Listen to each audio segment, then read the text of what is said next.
Hello and welcome to the Roman Roads podcast. This is episode 9. This is Gilberto Roman Aguilar. Welcome to the show. Hey, and I'm Rhodes. Today we're shooting from Julia's Fortune Bean Coffee Shop. Thank you so much for letting us film here. She's open Mondays through Fridays, 7 through 5 in Lytle, Texas, right off the main strip in between Lytle and Italia. Awesome drinks too, by the way. Very good coffee. Like, I'm still getting into coffee. Yeah. Flavor-wise, because I'm used to them being like too intense. And you like them like that. Oh, I love coffee. I like strong coffee. Heck yeah. Well, I got the sugar tooth, and she has like just what I need. So props to you. We're going to bring her up a lot, and I think next episode we're going to have her in for a little bit. Yeah, hopefully we'll have a little interview with her. But today, or for right now, we're going to talk about, how would you put it, like sort of separate societies, not really secret, like... Not anti-societies, but people... independent societies. Yeah, that's about, I like that. That one's birds better. Because I saw a video on YouTube, and then I followed on to an article on Vice.com about a hippie commune called Mahana. Now, did they identify themselves as a hippie commune, or did somebody else add that in as like these hippies? It started off. It spread out from a hippie festival called Nambasa. This is in New Zealand. Yeah. All right. So back in the 70s, late 70s, I think 78. But it was kind of like Woodstock. You know, you go out and there's. Well, there was music. a lot of hippie festivals at the time that floated around, and I know that whole hippie commune thing got real big for a while. I think they started too. Like people would go to these events, you know, Woodstock, whatever this one was. What was it called again? Nambasa, and they would just sort of. It's usually a few day long festival. People kind of dug the vibe, and they start sharing their ideas and like we need a culture like this. Society should be set up like this, and then eventually it just sort of rolled into let's do it. And so there is a documentary that I'm trying to search for. Trying to find it, called Dirty Blood Hippies. Dirty Blood Hippies. That's the name of the documentary, but it documents that is awesome. all these festivals that are going on at that time, the late 70s. Oh, okay. And kind of the culture, everything surrounding the people. Yeah. That sounds like the name of the pulp movie, like the exploitative, Dirty Blood Hippies. It threw me for a loop when I heard that title. I was like, what is this? I was expecting kind of like a Woodstock documentary, but I haven't seen it yet. Dirty Blood Hippies Strike Again.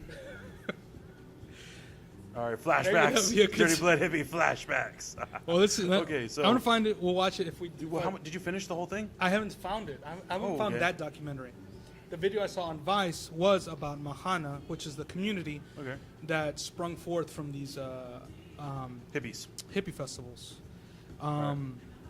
Yeah, so basically, and this one festival in Nambasa, people got together. They said their belief was that the whole basis of greed was people owning land.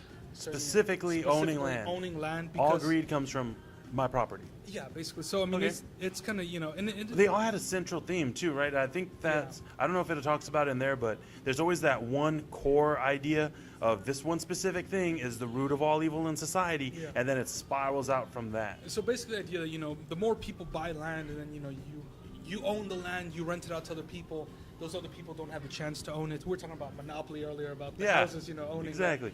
Kind of same thing. You have like a monopoly on the land, and there's only... Now, as the population grows, there's less and less available land. Oh, let me tap into my inner hippie for a little bit. It's exactly like Monopoly, man. Because the first person there, for no reason other than just like luck, he got there first and he bought the land. And then just for stepping on it, you have to pay. And then every time you come back, it's more and it's more, and it's not fair, man. You sound like a character from Portlandia. Yeah, well, that kind of fits. That's the whole thing. That wasn't actually my voice. I wasn't agreeing with that. Although that is how you play Monopoly, and in fact, that is how most monopolies work. Yeah. You sort of have to pay to stay or just to walk. So basically, the whole idea was, so they wanted to get a whole bunch of land so people could live there freely. Mm-hmm. So they somehow, I don't know the details. See, that's right where they went wrong, is they bought the land first. They should have seized the land, man. You got to take it. So what are you on for, like... Yeah, I'm all for doing that in general. Just stand on the land, and whenever people show up, you just go, wave your fist in the air. Isn't just as bad as like owning the land and like buying it? It all depends on the situation. Yeah. Okay. Well, anyway, it does. For this story, this particular for the emphasis here, but to go back in this to particular that's why I'm just saying that's why. Spoiler alert! Later, it failed. Yeah. But okay, So they bought the land, and they didn't really rent it out to people. They just said, No, what they did, they bought this, big this valley in New Zealand. They called it Mahana. They purchased it for they $40,000. tried to start the Shire. You got to give them credit for Shire, that. They wanted a bunch of tiny, hairy people and living in a valley. But it was the Shires where they live, right? The hobbits live in the Shire. I never saw the parallel, actually. But it's there, Yeah, though. But you see it now. basically, It's yeah. even in New Zealand. Like, I'm serious. Like, I bet you some guy was like, oh, you know, I'm tired of scouting When did- locations for this place. I'm just going to, like, go through some documentaries. Oh, there's a hippie commune in New Zealand. When did Tolkien write the No, this is Well, no, after this the is Hobbit. the I'm talking about the guy who made the movie. Yeah. Is like scouting locations, like where are we going to shoot this movie? And he saw this documentary. And he was like, dirty blood hippies. Oh my gosh, that's where the hobbits are going, and that's where not because of not based in the book, but for the movie inspiration. That's why I decided to put it Well, out if there. you know, in that parallel, actually, it makes kind of sense. You know, seeing what they wanted to do was just to live off the land, but everybody Okay. was free to do whatever they want. So they bought this valley for $40,000. Can we get a little bit more into that parallel with the hobbits? Well, let me get into this. so we can add the parallel to that. Throw it in. So at the beginning, there was about 60 permanent residents, but the whole idea was that you go up and there was a book. The book was like the law of the land. That's what it's called? No. Oh, okay. Sorry. I thought it was like, this is the book, and it is actually called The Law of the Land. But No, just it was the actually- idea, It was a we're book. putting Ideas. Anybody was free to go up. As when they signed their name, they were a resident of Mahana, Oh, which, okay. by the way, it kind of means warmth. Okay. I think the language So is just like a Maori. signature book, like at a wedding or a funeral? Yeah. Ever wonder why that's the only place you really see that thing? And like, I guess, hotels? Like just a check-in book. So you Just could like just a like, you guest could walk up to list, the you book. can Yeah, like- guest list, yeah. basically. So the book was like just blank, and it said real quick, you know, do whatever you want, and then just sign your name in, but I don't want to sign my name in, so it's like you've broken rule 1. Leave. Well, that was basically That that makes was sense. the entrance fee. You need people. Your Just put your signature. name. Okay. You would sign the book, and you were forever a resident of Mahana, whether you decided to live there permanently or, you know, like a vacation. That sounds home or like something part that. 2 to like, was it the whole Fiddler and the Soul thing? It's like, you want some land, just sign your name. Fiddler in the Soul. What is that? Was it that movie, that song? Fiddler on the Roof? No. The one where the devil went down to Georgia. Oh, Yeah. yeah. But you know that guy won in this case. All Yeah. right, so yeah, you put your name, you get some property. Was it like No, allocate? no, this is the thing. Okay. All right. You just found whatever little space that you could. Ooh. You built a home there, Cool. and you were free to live there. Okay. And everything was volunteer. So they had one building called the cookhouse, and basically that was the center. Like What do they do there? they would cook. Like food, though, right? Food, Come on, yes, yes. hippies. I'm just clarifying. Nutrients. We'll and get to such. that point a little later on the story. And that's a real quick thing too about New Zealand. There's like, it is super crazy expensive to get like red meat there. If you're gonna get meat, it's probably gonna be sheep. Otherwise, it'll be fish predominantly. Like breakfast, lunch, and dinner, fish all the time, and then whatever vegetables they grow. Like sheep is the main red meat you're Yeah. gonna get on there because they're really small The islands. land is perfect for raising Yeah, sheep. it is a really good. We can go into a whole thing too about the rich people who think like, you know, World War III might be coming. They're all moving to New Zealand because on top of having really rich soil, it's super isolated, and it's like just easy to miss too. Like if I was a sailor and trying to find it, it's just like the current. It's difficult. Well, speaking of that, the difficult. isolation. I'm that not a was- sailor, by the way, but he'll be. I hit the table. You know, he's going to join the Air Force, Oh, same thing. It's sailing in the sky. not the Navy. Continue. Sailing in the sky. Well, that was one of the reasons they liked this Cookhouse. valley so much because it was kind of isolated out in the middle of Yeah, nowhere. isolated within isolation. Yeah. So at the beginning, I think there was like 60 permanent residents.